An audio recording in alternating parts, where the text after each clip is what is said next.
So, for me, the daily confrontation with fear has become a real practice for me since about three years ago. I went skydiving in Dubai, right? And skydiving is a really interesting confront with fear, right? So I gotta stand up. I'm sorry, I gotta stand up. All right. So all your friends, what happens? You go out, I dropped my thing. So what happens is you go out the night before and you take a drink with your friends and somebody says, yeah, we should go skydiving tomorrow. And you go, yeah, we'll go skydiving tomorrow. Yeah. And you go, yeah. And everybody goes, yeah. Right?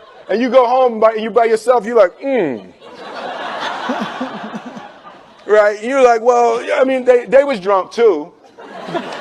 Right? So maybe they not, maybe, I mean, we don't have to go. We don't have to do it. So then that night you're laying in your bed and you just keep, and you're terrified. You keep imagining over and over again jumping out of an airplane and you can't figure out why you would do that. Right? And you're laying there and you have the worst night's sleep of your life, but you still have the hope that your friends were drunk. Right? So you wake up the next day and you go, down and you say where you were going to meet and everybody's there. You're like, oh, shit. All right, cool. Right? So you get in the van and you don't know that your friends had the same night that you had because they're pretending like they didn't. They're like, yeah, man, my uncle's a Navy SEAL and, this is going to be great. I've been looking forward to this. And you're like, oh, my God. And your stomach is terrible. You can't eat and everything, but you don't want to be the only punk who doesn't jump out of this airplane. So you get there and then you have the safety brief. And you're standing there, and the guys will tell you, well, if the chute doesn't open, what's going to happen is you're doing, well, why the hell, what could happen? That the chute wouldn't open, right? So you do a thing, and what you do is your first jump, you're attached to a guy who is going, he's going to walk you out. So you go, and you get there, and there's an airplane, and nobody's stopping. Everybody's still going. So you get onto the airplane, and you're sitting there, and it's extra because you're sitting on some dude's lap, some stranger. He's sitting on his lap, and it's like, you trying to make small talk. Yeah, man.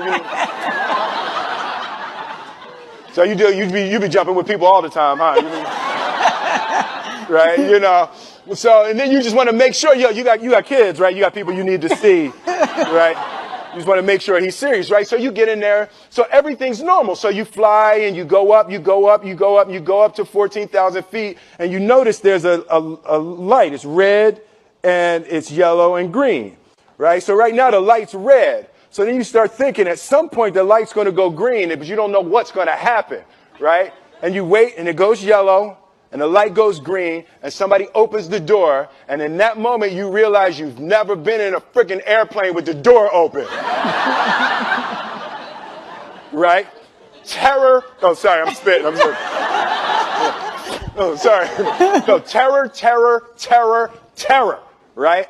So you go and then, if you were smart, you sat in the back so you don't go first, right? And then people start going out of the airplane and you go and the guy walks you up to the end of the thing and you're standing and your toes are on the edge and you're looking out down to death. And they say on 3 and they say 1, 2, and he pushes you on 2 because people grab on 3, right? Right? And you go, and you fall out of the airplane, and in 1 second, you realize that it's the most blissful experience of your life. You're flying, right? It doesn't feel like falling, right? It's like you actually are kind of held a little bit by the wind, and then you start falling, and there's zero fear. You realize that the point of maximum danger is the point of minimum fear. It's bliss. It's bliss, and you're flying, right? And you're doing that, and then 20 seconds, 25 seconds, 40 seconds, and you have enough time to just kind of be like, oh, shit, that's that building. That's not like that one. Oh, you can see the ocean. right? You start doing all of that. And the lesson for me was, why were you scared in your bed the night before? What do you need that fear for? Just don't go. Why are you scared in your bed 16 hours before you jump? Why are you scared in the car? Why could you not enjoy breakfast? What did you need that? The fear is fear of what? You're nowhere even near the airplane. Everything up to the stepping out, there's actually no reason to be scared. It only just ruins your day. You don't have to jump. And then in that moment, all of a sudden, where you should be terrified is the most blissful experience of your life.